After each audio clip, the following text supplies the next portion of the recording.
عليهم أجمعين من يومنا هذا إلى يوم الدين. أما بعد فقد قال الله سبحانه تبارك وتعالى في كتابه المبين وهو أصدق الصادقين. بسم الله الرحمن الرحيم. إنا أعطيناك الكوثر فصل لربك وانحر إن شانئك هو الأبتر. صلوات بھیجنے محمد.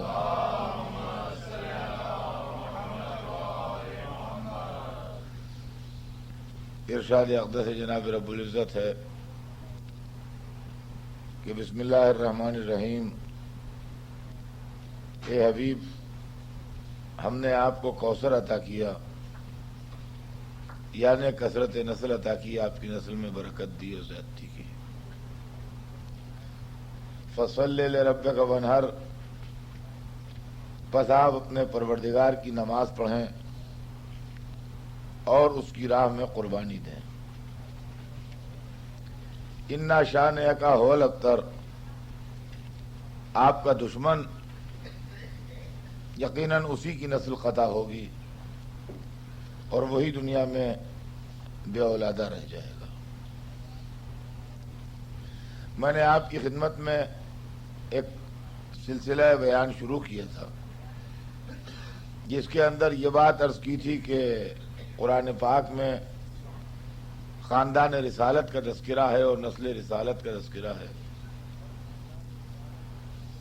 اور خاندان رسالت اور نسل رسالت کوئی ایسی چیز ہے کہ جس کو اللہ نے اس قابل سمجھا کہ اپنی کتاب میں اس کا تذکرہ کرے. لیکن بدنصیبی کی بات یہ ہے کہ دنیا والوں نے رسول کے خاندان کے ساتھ اچھا سلوک نہیں کیا. رسول کے بزرگوں کے واقعات کو دبایا گیا، اس کو ٹویسٹ کر کے، اس کو بگاڑ کے، اس کی شکل کو خراب کر کے پیش کیا گیا دنیا کے سامنے. ان کو کافر بتایا گیا، ان کو بے دین بتایا گیا، ان کے جو واقعات تھے ان کو صحیح طریقے سے پیش نہیں کیا گیا، اور رسول کی نسل میں آنے والے بعد کے لوگوں کو قتل کیا گیا، شہید کیا گیا، ان کا خون بہایا گیا، ان کو زہر دیا گیا، ان کو ان کے حق سے محروم کیا گیا. ایسا کیوں کیا گیا اور کس لیے کیا گیا، اور یہ کرتے وقت ان کے دل میں جذبہ کیا تھا، میں نے اس کا ایک تجزیہ، ایک انالیسس آپ کے سامنے پیش کی کہ اولاد امیہ سے اس کے علاوہ ہم کوئی امید بھی نہیں رکھ سکتے تھے، اس لیے کہ وہ ہمیشہ سے خاندان رسالت کے دشمن رہے اور ہمیشہ سے رسول اور رسول کے گھر والوں کے، ان کے بزرگوں کے، ان کے خردوں کے وہ مخالف رہے، اور ان کے دل میں عداوت رسول بھی تھی، ان کے دل میں رسول کے بڑوں کی بھی دشمنی تھی، اور ان کے دل میں رسول کے بعد والوں کی بھی دشمنی تھی. یہ بات کوئی ڈھکی چھپی بات نہیں ہے. میں نے کل اس کے سلسلے میں بڑے تفصیل کے ساتھ آپ کی خدمت میں باتیں کچھ پیش کی تھیں کہ ایسا کیوں ہوا. ایک طرف کافروں کا یہ کہنا کہ محمد ابتر ہو گئے، ان کی نسل ختم ہو گئی، دوسری طرف پروردگار کا یہ چیلنج کہ انا شانئک ھو الابتر، اے محمد تمہارے دشمن کی نسل قطع ہوگی، تمہاری نسل میں تو زیادتی رہے گی. یہ گویا خدا اور بندے کا ٹکراؤ تھا کہ ایک طرف بندے یہ چاہتے تھے کہ نسل محمد چلنے نہ پائے اور ہماری بات بلند رہے کہ محمد کی نسل قطع ہو گئی، لہذا انہوں نے 6 مہینے کے بچے تک کو زندہ نہ چھوڑا، اور دوسری طرف قدرت کو یہ ضد تھی کہ نسل محمد کائنات عالم کے اندر اس طرح پھیل جائے کہ جہاں جہاں انسان جائے وہاں وہاں نسل محمد کا کوئی فرد ضرور مل جائے. اور میں آج آپ کی خدمت میں اس آخری مجلس میں مختصراً سمپ کر کے تمام باتوں کو پیش کر دوں کہ نسل رسول کے سلسلے میں جب حضور کے دوسرے صاحبزادے جناب طیب کا بھی انتقال ہو گیا اور رحلت ہو گئی، چھوٹے سن میں، جن کا نام طاہر بھی تھا، جیسا میں نے پہلے عرض کیا تھا. تو اب ایک طرف کافر حضور کو ابتر کہہ کے خوشی منا رہے تھے کہ ان کی نسل ختم ہو گئی, ان کا دین مٹ گیا, جس کے اندر بنی امیہ پیش تھے, اور دوسری طرف اللہ نے کہا تھا ہم تمہاری نسل میں برکت دیں گے.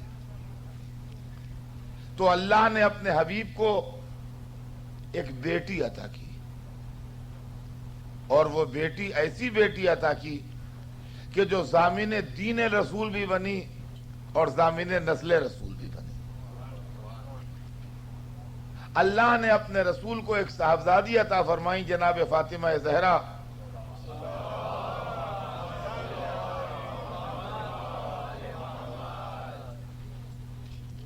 اور رسول نے بیٹی کو گود میں لے کے شکر خدا کیا اور اس بیٹی کا نام فاطمہ رکھا. سنیے گا آپ, بس یہ میں سمیٹ رہا ہوں اپنے بیان کو. انا آتینا کل کوثر کی تفسیر سنا رہا ہوں آپ کو, وضاحت کر رہا ہوں اس کی کیا ہے. اللہ نے اپنے حبیب کو بیٹی عطا کی, رسول نے بیٹی کو لے کے شکر خدا کیا اور اس کا نام فاطمہ رکھا. فاطمہ کے معنی ہوتے ہیں عربی میں چھڑانے والی, الگ کرنے والی, دو چیزوں کو جدا کر دینے والی, ایک کو ایک سے علیحدہ کر دینے والی کو فاطمہ کہتے ہیں. اور کیا ہم نے عربی زبان میں باپ نے بیٹی کا نام فاطمہ رکھا, اور فاطمہ رکھ کے کہا کہ میں نے اپنی بیٹی کا نام فاطمہ اس لیے رکھا ہے لِأَنَّهَا فَتَمَتْ شِيَعَتُهَا مِنَ النَّارِ, اس لیے کہ اس نے اپنے شیعوں کو جہنم سے چھڑا لیا. اور اس کے بعد یہ فاطمہ آغوش سرور کائنات میں پلی, ظاہر ہے کہ انہی کی بیٹی تھی. یہاں تک کہ ایک منزل وہ بھی آئی کہ جب ان فاطمہ کی شادی کا وقت آیا. دیکھیں نسل رسول کیسے چلی, اس کا ڈیولپمنٹ کیسے ہوا. ایک وقت وہ بھی آیا جب ان کی شادی کی منزل آئی اور عمر کی اس منزل میں پہنچی کہ جہاں پر اولاد کی شادی کر دیتے ہیں ماں باپ. تو پیغام آنے لگے, دولت والوں کے پیغام, جتھے والوں کے پیغام, پیسے والوں کے پیغام, حیثیت والوں کے پیغام. اور رسول نے ہر ایک کو یہی جواب دیا کہ مجھے اختیار نہیں ہے اس معاملے میں, خدا کو اختیار ہے. مجھے اختیار نہیں ہے اس معاملے میں, خدا کو اختیار ہے. میں کہوں گا حضور جو فرما رہے ہیں وہی ہمارا ایمان ہے, اس لیے کہ آپ کی بات کو مان کر ہی ہم مسلمان ہیں. اگر آپ کی بات کا انکار کر دیں تو ہم مسلمان کہیں گے. لیکن اپنے کانوں کو کیا کریں کہ آپ کی زبان سے یہ جملہ سن کے کانوں کو عجب لگتا ہے کہ مجھے اختیار نہیں.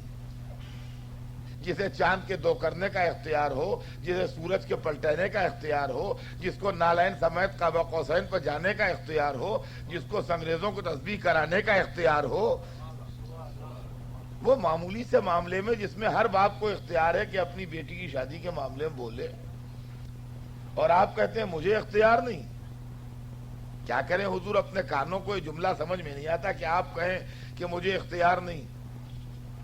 ممکن ہے جواب دیں میری بات کو سمجھ, بے شک مجھے اختیار نہیں. اگر میری بیٹی کوئی معمولی مسلمان لڑکی ہوتی تو مجھے اختیار ہوتا جس اچھے مسلمان کے ساتھ چاہوں بیاہ دوں, مگر میری بیٹی معصومہ ہے اور معصومہ کی شادی غیر معصوم سے ہو نہیں سکتی. میں مسلمان بناتا ہوں, معصوم نہیں بناتا. خدا معصوم بناتا ہے, جس کو معصوم بنایا ہوگا اس کے ساتھ عقد فاطمہ ہوگا.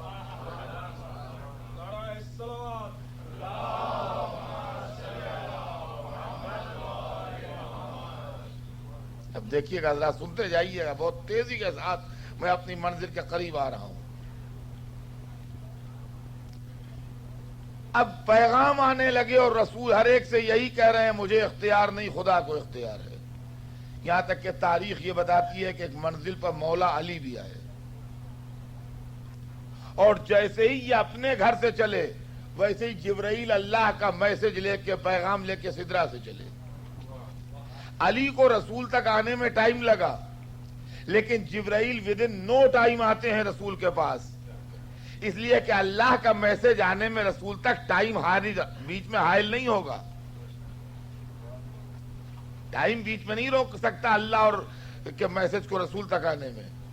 جبرائیل حاضر ہوئے کہ اللہ نے تحفہ درود و سلام کے بعد ارشاد فرمایا ہے کہ ہم نے فاطمہ کا نکاح علی کے ساتھ پڑھ دیا. کر دو نہیں، پڑھ دیا. میں کہوں گا معبود نکاح بھی پڑھتا ہے، یہ تو ہمیں آج ہی معلوم ہوا. کبھی ہماری دنیا میں بھی آ کے نکاح پڑھ دے تو ممکن ہے جواب آئے ایسا نکاح کرو تو پڑھ دوں گا جہاں زوجہ و شوہر دونوں معصوم ہوں. دیکھیے جس کو اختیار تھا اس نے اختیار استعمال کیا کہ ہم نے علی کا نکاح فاطمہ کے ساتھ پڑھ دیا. تم بھی مسجد میں اس کی نقل دکھا دو. تو رسول نے بھی علی و فاطمہ کا نکاح پڑھ دیا. توجہ چاہتا ہوں عزیزان گرامی. تو علی و فاطمہ کے دو نکاح ہوئے، ایک ہی نکاح دو دفعہ پڑھا گیا. توجہ چاہتا ہوں، یعنی ساری دنیا میں ہر ایک کا ایک نکاح ایک دفعہ پڑھا جاتا ہے. علی و فاطمہ کا ایک ہی نکاح تھا مگر پڑھا گیا دو دفعہ. ایک دفعہ اللہ نے پڑھایا، ایک دفعہ رسول اللہ نے پڑھایا. ایک دفعہ عرش پر پڑھا گیا، ایک دفعہ مسجد میں پڑھا گیا. مسجد میں اوروں کے بھی نکاح ہوئے، جناب علی و فاطمہ کا بھی ہوا. عرش پر ایک ہی نکاح ہوا. رسول اوروں کے بھی نکاح پڑھاتے تھے، اپنی بیٹی کا بھی نکاح پڑھایا. اللہ نے کبھی کسی کا نکاح نہیں پڑھایا، ایک ہی نکاح پڑھایا. تو ایک عقد خاص ہوا، ایک عقد عام ہوا. توجہ چاہتا ہوں عزیزان گرامی، توجہ سنیے گا. ایک عقد خاص ہوا، ایک عقد عام ہوا. عقد خاص عرش پر پڑھا گیا، عقد عام مسجد میں پڑھا گیا. عقد خاص اللہ نے پڑھایا، عقد عام رسول اللہ نے پڑھایا. تو نسل بھی دوہری چلی دنیا میں، ہر ایک کی گہری نسل چلتی ہے. علی و فاطمہ کی نسل خاص بھی چلی، نسل عام بھی چلی. نسل عام میں وہ سادات ہیں جو ساری دنیا میں پھیلے ہیں. نسل خاص میں وہ امام ہے جس میں دادی کی عصمت بھی ہے، دادا کی شجاعت بھی ہے. صلوات بھیجنے محمد.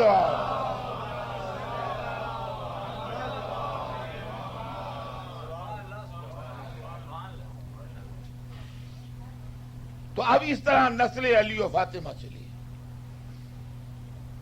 علی و فاطمہ کی شادی ہوئی. اللہ نے علی کا رشتہ جناب سیدہ کے ساتھ منظور کیا. یہ مسئلہ ایسا ہے جس میں کوئی کانٹروورسی یا اختلاف یا کوئی جھگڑا ہے ہی نہیں. سب کو معلوم ہے کہ مولا علی کی شادی جناب سیدہ سے ہوئی، اور اللہ نے جناب امیر المومنین کا رشتہ رسول کی صاحبزادی سے منظور کیا. کینڈیڈیٹ اور بھی تھے، ایسا نہیں کہ ایک علی کی اپلیکیشن تھی، لیکن اللہ کے یہاں سلیکشن علی کا ہوا. اور میاب میں کینڈیڈیٹ اور بھی تھے، لیکن اللہ کے یہاں سلیکشن. ایک دفعہ اور صلوات بھیجنے.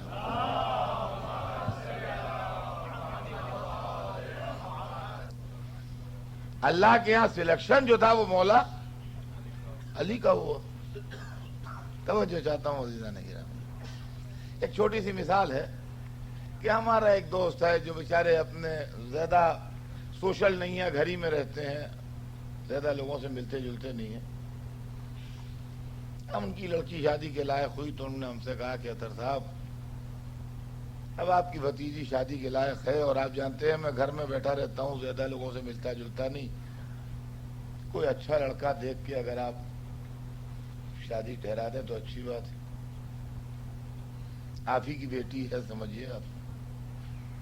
تو اگر میں واقعاً سچا دوست ہوں اور ان کو کسی مصیبت میں گرفتار نہیں کرنا چاہتا ہوں تو کیسا لڑکا چاہوں گا کہ مل جائے؟ علم میں، خاندان میں، حیثیت میں، صورت میں، شکل میں، صحت میں، ہر اعتبار سے ایسا اچھا لڑکا ہو کہ جب دوست ملیں شکریہ ادا کریں کہ کیا اچھا لڑکا آپ نے دلا دیا. یہ ہے کہ نہیں؟ اگر میں سچا دوست ہوں اور اگر کئی لڑکے میرے سامنے ہوں گے تو ان میں جو دی بیسٹ ہوگا وہی ریکمینڈ کروں گا میں کہ بھئی یہ لڑکا سب سے اچھا ہے. تو یہ اللہ رسول کا سچا دوست ہے کہ نہیں؟ تو اب افضلیت کی بحث کو بعد رسول کے لیے نہ اٹھا رکھیے. افضلیت کی بحث تو وقت عقد سیدہ طے ہو گئی کہ افضل کون ہے. صلوات بھیجتے ہیں محمد والا.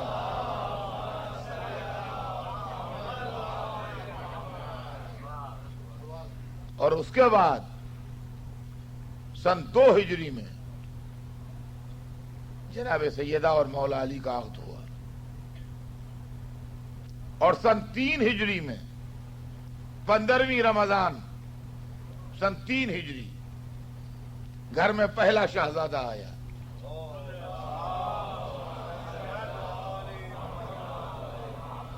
دیکھیے اب نسل رسول آگے بڑھی، نسل رسول آگے بڑھی. انا آتینا کل کوثر، اے حبیب ہم نے آپ کی نسل میں برکت دی. لیکن تاریخ کے کچھ پیرلل تاریخ جو چلتی ہے اس کو بھی پڑھا کیجئے، تبھی بات پوری طرح سمجھ میں آئے گی. اللہ نے 15ویں رمضان سن 3 ہجری کو اس گھر میں پہلا شہزادہ بھیجا. گھر میں پہلی خوشی ہوئی. رسول کو خبر دی گئی مبارک ہو بیٹا ہوا. فاطمہ کے یہاں بیٹے کی ولادت ہوئی اور رسول خوشی خوشی گھر میں آئے، بچے کو گود میں لیا، زبان چوسائی. علی سامنے آئے، کہا یا علی کیا نام رکھا؟ علی نے کہا یا حضور آپ کے ہوتے ہوئے میں نام رکھوں؟ آپ بزرگ ہیں، آپ نام رکھیے. کتاب میں تو میں نے نہیں پڑھا اس کے آگے، مگر میرا دل کہتا ہے کہ یہی بات رسول نے اللہ کے لیے سوچی ہوگی کہ اللہ کے ہوتے ہوئے میں نام رکھوں. اس لیے کہ رسول نے علی نے اللہ کا نام نہیں لیا، علی نے رسول سے کہا کہ آپ بزرگ ہیں، آپ کے ہوتے میں نام رکھوں؟ آپ نام رکھیے. تو رسول ابھی چپ تھے کہ جبرائیل آئے. کہا خدا تحفہ درود و سلام کی بات فرماتا ہے کہ ہم نے اس بچے کا نام حسن رکھا ہے.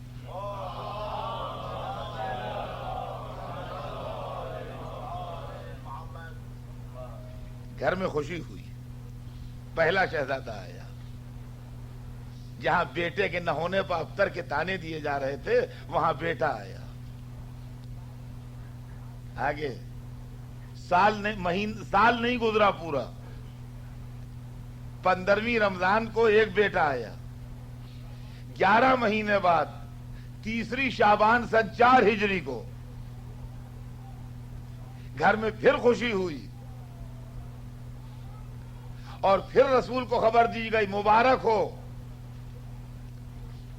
پھر بیٹا پیدا ہوا ہے. رسول خوشی خوشی بیٹی کے گھر میں آئے، چھوٹے نواسے کو گود میں لیا، زبان چوسائی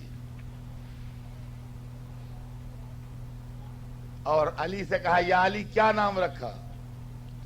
علی نے وہی جواب دیا جو پہلے جواب دیا تھا کہ حضور کے ہوتے میں نام رکھوں. اور اس جواب کے فوراً بعد پھر اسی طرح جبرائیل آئے جیسے پہلے آئے تھے کہ اللہ نے تحفہ درود و سلام کے بعد فرمایا ہے کہ ہم نے اس بچے کا نام حسین رکھا ہے.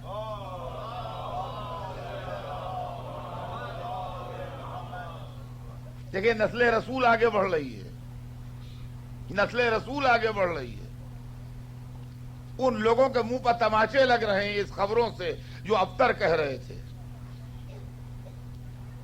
حضور کا طرز عمل یہ ہے کہ ان دونوں شہزادوں کو ہر وقت کلیجے سے لگائے ہیں، ہر وقت گود میں لیے ہیں، کبھی زبان چسا رہے ہیں، کبھی بوسے دے رہے ہیں، کبھی کلیجے سے لگائے ہیں. یہ تو ہے، مگر اس کے ساتھ کچھ معاملات اور بھی ہیں جس کو پیش نظر رکھیے گا. اب میں ان معاملات کو زیادہ ڈیٹیل میں نہیں پڑھوں گا، لیکن سمجھداروں کے لیے اشارہ کرتا ہوا گزروں گا. کچھ عہد رسول کے بھی ہوئے ہیں، کچھ دلوں میں اولاد کی تمنا دوسری طرف بھی ہے. گھر برابر کے ملے ہوئے ہیں، دیواریں بیچ میں ہیں خالی. ایک طرف ایک بیٹا آیا، دوسرا بیٹا آیا، دوسری طرف صرف آرزو ہے اور اولاد نہیں ہے. یہ چیز انسانی نفسیات کو کبھی نظر انداز نہ کیجیے. انسان کس انداز سے سوچتا ہے اس کو کبھی بھلائیے نہیں ہے. ظاہر ہے کہ رسول اپنی تمام تر محبتیں انہی دونوں شہزادوں کے نام وقف کیے ہوئے ہیں. اب یہ بچے رسول کو اچھے لگتے ہوں گے، علی کو اچھے لگتے ہوں گے، سیدہ کو اچھے لگتے ہوں گے، رسول کے چاہنے والوں کو اچھے لگتے ہوں گے، لیکن وہ جو دل میں خود آرزو اولاد لیے بیٹھے ہیں ان کو نہیں اچھے لگتے ہوں گے. یہ بالکل سامنے کی بات ہے عزیزان گرامی. اس کے لیے کچھ پڑھنے لکھنے یا کتاب دیکھنے کی ضرورت نہیں ہے. یہ روزمرہ کی زندگی ہے، یہ کتاب نہیں ہے جو کتاب میں ملے یہ بات. خیر بہرحال یہ نواسے ہیں، بیٹے نہیں ہیں. یہ نواسے ہیں، بیٹے نہیں ہیں. لوگوں نے دوسری کمپین شروع کر دی. ارے تاریخ اسلام کے اندر کیا کیا لوپ ہول ہیں، میں آپ کو کیا کیا بتاؤں. ذرا آنکھیں کھول کے تاریخ پڑھے آدمی تو قرآن سے حدیث سے سب چیزیں کلیئر ہو کے سامنے آ جائیں گی. ادھر حسن و حسین پیدا ہوئے اور رسول نے کہا یہ میرے بچے ہیں، یہ میرے بچے ہیں، یہ میرے بچے ہیں. فوراً لوگوں نے ایک دوسری کمپین شروع کر دی، زید ابن محمد، زید ابن محمد، زید ابن محمد. ایک شخص تھے زید، ان کو لوگوں نے پکڑ لیا تھا، ان لوگوں نے جو غلام بنا کے آدمیوں کو بیچتے ہیں. رسول اللہ نے ان سے خرید لیا تھا زید کو اور آزاد کر دیا تھا. وہ آزاد ماں باپ کے بیٹے بھی تھے زید، غلاموں کے خاندان کے نہیں تھے وہ. لیکن وہ رسول کا اخلاق اور محبت اور کرم و شفقت دیکھ کے حضور کے قدموں سے لپٹے رہے. اس گھر کی غلامی جس کو مل جائے وہ آزادی قبول نہیں کرتا. یہ محمد و آل محمد کا گھرانہ ایسا ہے کہ اس گھر کی غلامی کا شرف جس کو مل جائے وہ آزادی قبول نہیں کرتا. چنانچہ تاریخ میں ہے کہ زید کے ماں باپ کو جب یہ معلوم ہوا کہ یہ مکے میں ایک صاحب ہیں، حضور کا نام معلوم ہوا کہ اس نام کے ایک صاحب مکے میں ہیں اور ان کے پاس وہ بچہ ہے، تو وہ لوگ یمن کے تھے، وہاں سے آئے بیچارے سفر کر کے، اور انہوں نے کہا کہ یہ بچہ ہمارے ہے اور جو کہیے ہم حاضر کر دیں، یہ ہمارے ہاتھ آپ اس کو بھیج ڈالیے. تو رسول اللہ نے کہا یہ غلام ہی نہیں، وہ تو اس کو ظالموں نے پکڑ لیا تھا، میں نے چھوڑا لیا، یہ آزاد ہے، لے جاؤ. تو بیچنے کا سوال نہیں، اس کو غلام نہیں ہے. یہ جاؤ بیٹا تم اپنے ماں باپ کے ساتھ جاؤ. اس نے باپ سے کہا کہ میں چلوں گا ضرور، آپ کہہ رہے ہیں کہ ماں پریشان ہے، بے شک میں چلوں گا، مگر مستقل اب آپ کے ساتھ رہوں گا نہیں، رہوں گا انہی کے ساتھ، رہوں گا انہی کے ساتھ، میں چلنے کو تیار ہوں. چنانچہ وہ گئے، اپنے ماں سے ملے اور اپنے گھر والوں سے ملے اور تھوڑے دنوں رہ کے پھر چلے آئے. مستقل حضوری کے قدموں سے لپٹے رہے. تو زید کی خطا اس میں نہیں تھی، وہ تو شہید بھی ہوئے بعد میں، لیکن لوگوں نے یہ حرکت کی کہ زید ابن محمد، زید ابن محمد، زید ابن محمد. کیوں؟ یہ حسن حسین کی دشمنی میں چلائی گیا معاملہ زید ابن محمد کا. غور سے پڑھیے قرآن. قدرت نے پلٹ کے جو مارا تماچا ایسے ظالموں کے منہ پر کہ قیامت تک کے لیے دل ٹوٹ گئے سب کے. وَمَا كَانَ مُحَمَّدٌ أَبَا أَحَدٍ مِّن رِجَالِكُمْ وَلَٰكِن رَسُولُ اللَّهِ خَاتَمُ النَّبِيِّينَ. قرآن میں دھڑ سے آیت بھیجی کہ محمد تمہارے مردوں میں سے کسی کا باپ نہیں ہے، وہ رسول اللہ ہے اور خاتم النبیین ہے.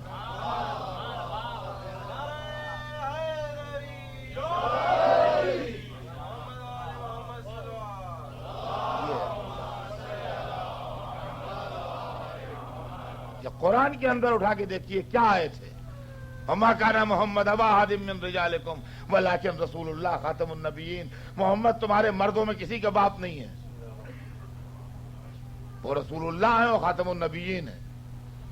اور ادھر رسولی نے زید کی شادی کرائی تھی اپنی کزن سے, جناب زینب ان کا نام تھا, ان سے بنی نہیں, طلاق دی زید نے. اللہ نے کہا محمد سے کہ تم ان سے شادی کرو. زید نے جس کو طلاق دی اس سے رسول اللہ کی شادی کیوں کروائی گئی معلوم ہے آپ کو؟ تاکہ قیامت تک کوئی یہ نہ کہہ سکے کہ زید محمد کے بیٹے تھے, اس لیے کہ بیٹے کی بیوی سے شادی نہیں ہو سکتی ہے. جس سے آپ کا بیٹا شادی کر چکا ہو ایک دفعہ, اب اگر کوئی صاحب چاہیں کہ اس بیٹے نے طلاق دے دی ابا شادی کر لیں تو نہیں ہو سکتی ہے. اور فرمایا ہم نے شرن حرام ہے, ہمیشہ کے لیے وہ عورت حرام ہو جائے گی جس کو آپ کے بیٹے سے جس کی شادی ہو گئی ہو. اسی طرح بیٹے پر باپ نے جس سے شادی کر لی ہو وہ عورت حرام ہو جائے گی ہمیشہ کے لیے. اور فرمایا ہم نے جس سے بیٹے نے شادی کر لی وہ بیٹی ہو گئی, آپ کی بہو کی طرح ہو گئی, فار ایور کے لیے گئی وہ. اور جس سے باپ نے شادی کر لی وہ اس کے بیٹے کے لیے ماں کی طرح ہو گئی. کہ کبھی اس کے ساتھ باپ بیٹا شادی نہیں کر سکتا ہے. تو ادھر جناب زینب کی شادی رسول اللہ سے کروائی, ادھر آیت بھیجی وما کان محمد ابا احد من رجالکم ولکن رسول اللہ خاتم النبیین. اب یہ سلسلے تو بند کر دیے منہ, لیکن یہ تو نواسے کہے جائیں گے. لہذا ضرورت اس بات کی تھی کہ اس معاملے کی رجسٹری قرآن میں ہو, تاکہ قیامت تک کوئی دوسرا گڑبڑ نہ کر سکے اور فساد نہ پیدا کر سکے کہ بیٹے کب ہیں, وہ تو نواسے ہیں. لہذا جب وہاں جھگڑا ہوا نصارائے نجران سے تو کہا ابنانا و ابناکم, ہم اپنے بیٹوں کو لائیں تم اپنے بیٹوں کو لاؤ, ہم اپنے بیٹوں کو لائیں تم اپنے بیٹوں کو لاؤ. اچھا ذرا دیکھیے تو خدا قسم کبھی سوچا کیجئے, پڑھا تو کرتے ہیں آپ لوگ, سوچیے زیادہ تو بات سمجھ میں آئے گی. ہیوسٹن میں ایک صاحب نئے آن کے رہے, اجنبی, معلوم نہیں کیا معاملہ تھا ان کا, کیا تھا. پڑوسی کی یہاں شادی ہوئی, انہوں نے کارڈ ایشو کیے ادھر ادھر, ان کو بھی کارڈ لکھ دیا فلاں صاحب میں صاحبزادگان. ان کے بیٹا تھا نہیں کوئی, اتفاق سے لوگ ان کو تانا دیا کرتے تھے بیٹا نہ ہونے کا. لیکن نئے آدمی تھے, ابھی ان کے آئے کو مہینہ بھر بھی نہیں ہوا تھا یہاں, برادر مومن تھے. ہم نے بلا لیا شادی میں, میں صاحبزادگان, تو بگڑیں گے نہ خفا ہوں گے, اس لیے کہ ان آدمی کو معلوم نہیں تھا کہ کیا جھگڑا ہے, کیا کانٹروورسی ہے, کیا لڑائی ہے. لیکن 25 برس سے جو دیوار بیچ رہتے ہوں, سارا جھگڑا جن کو معلوم ہو, جب وہ اپنے بیٹے کی شادی کرنے اٹھے تو انہوں نے اس بیچارے کو کارڈ بھیجا اور کہا میں صاحبزادگان, تو خفا ہوگا کہ نہیں ہوگا؟ کیا آپ کو سب کچھ معلوم تھا اور اس کے بعد آپ نے کہا بیٹوں سمیت آئیے گا؟ آپ کو معلوم ہے بیٹے ہمارے کہاں ہیں, بیٹے ہمارے کہاں ہیں, کیسے آپ نے کہہ دیا بیٹوں سمیت آئیے گا؟ تو اگر نصارائے نجران یہ بات کہتے کہ ہم اپنے بیٹوں کو لائیں تم اپنے بیٹوں کو لاؤ, تو کوئی ایسی بات نہیں تھی. وہ باہر کے آئے ہوئے لوگ ہیں, انہیں معلوم ہی نہیں کہ ان کے بیٹے ہیں کہ نہیں ہیں. یا اللہ تو فرما رہا ہے, یہ تو فرما رہا ہے کہ ہم اپنے بیٹوں کو لائیں تم اپنے بیٹوں کو لاؤ. تو ہی نے بیٹے دیے, تو ہی نے چھوٹے سے سن میں لے لیے, اور تجھے معلوم ہے کہ اب ان کے بیٹے نہیں ہیں, اور اب فرما رہا ہے کہ ہم اپنے بیٹوں کو لائیں تم اپنے بیٹوں کو لاؤ. ممکن ہے کہ جواب آئے کہ تمہیں معلوم نہیں کہ میں خالق ہوں, جو چاہوں جس وقت چاہوں ہر شے پر قادر ہوں. توجہ چاہتا ہوں عزیزان گرامی, ہر شے پر قادر ہوں. اور دنیا نے سویرے دیکھا کہ جب محمد مباہلے کے لیے چلے تو بغیر بیٹوں کے نہیں گئے, بلکہ 2 بیٹے ساتھ تھے. تو اب قرآن میں رجسٹری ہو گئی کہ حسن و حسین بنص قرآنی محمد کے بیٹے ہیں, تاکہ صبح قیامت تک جو نسل حسنین چلے وہ نسل محمد کہلائے. صلوات بھیج دیں محمد.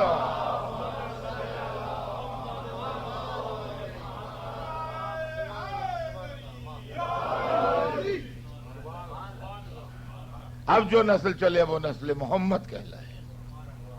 انا اعطیناک الکوثر. اے نبی ہم نے تمہیں کوثر عطا کیا, ہم نے تمہیں کثرت نسل دی. توجہ چاہتا ہوں عزیزان گرامی. اب بنص قرآن حسنین ابنائے محمد, بنص قرآن علی نفس محمد. اس کے اندر کسی راوی کا معاملہ نہیں ہے کہ یہ بحث اٹھے کہ معتبر ہے کہ غیر معتبر. یہ کسی عالم کا قول نہیں ہے کہ یہ مسئلہ ہو کہ کس فرقے سے تعلق ہے اس کا. یہ تاریخ کا بیان نہیں ہے جو کہا جائے اس پر بھروسہ کریں کہ نہ کریں. یہ بیان قرآن و ارشاد ربانی ہے کہ علی نفس رسول, حسنین ابناء رسول. تو اگر ہم نے نفس رسول و ابناء رسول کی پیروی کی تو خطا کیا کی جس پر تاریخ ہم سے خفا ہے؟ یہ منہ کیوں پھولے ہیں؟ یہ مزاج کیوں برہم ہیں؟ یہ بے دینی کے الزامات کیوں ہیں؟ کسی غیر کے در پر تو ہم نہیں گئے, کسی پرائے سے جا کے تو اسلام نہیں مانگا,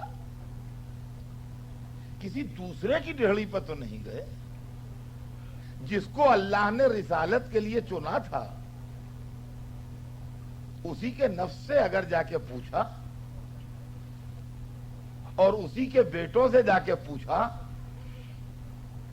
تو کیا برا کیا اور کیا خطا کی کہ جو مزاج تاریخ ہم سے برہم ہے؟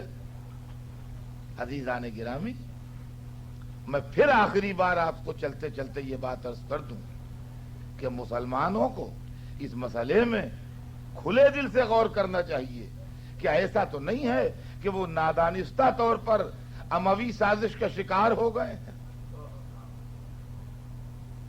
علی اور حسنین کے معاملے میں, اہل بیت رسول کے معاملے میں, خاندان رسالت کے معاملے میں وہ بنی امیہ کی سازش کا شکار ہو گئے ہیں؟ کہیں ایسی بات تو نہیں ہے جس کے نتیجے میں ادھر ادھر کی باتوں پر تو لوگ ایمان لے آتے ہیں اور اہل بیت رسول کے مسئلے کے اوپر غور کرنے کے واسطے تیار نہیں ہوتے. آپ ہمیں بتائیے, ہمارا قصور بتائیے. عالم اسلام میں ہم نے اسلام فہمی کے لیے, دین فہمی کے لیے, مذہب کو سمجھنے کے لیے اگر مولا علی کا دامن ہاتھ میں لیا, اگر حسنین علیہ السلام کا دامن ہاتھ میں لیا, اگر حسنین کی اولاد پاک کا دامن ہاتھ میں لیا, تو یہ کیا برا کیا ہم نے؟ وہ ائمہ اثنا عشر جن کا میں نے کل آپ کے سامنے تذکرہ کیا,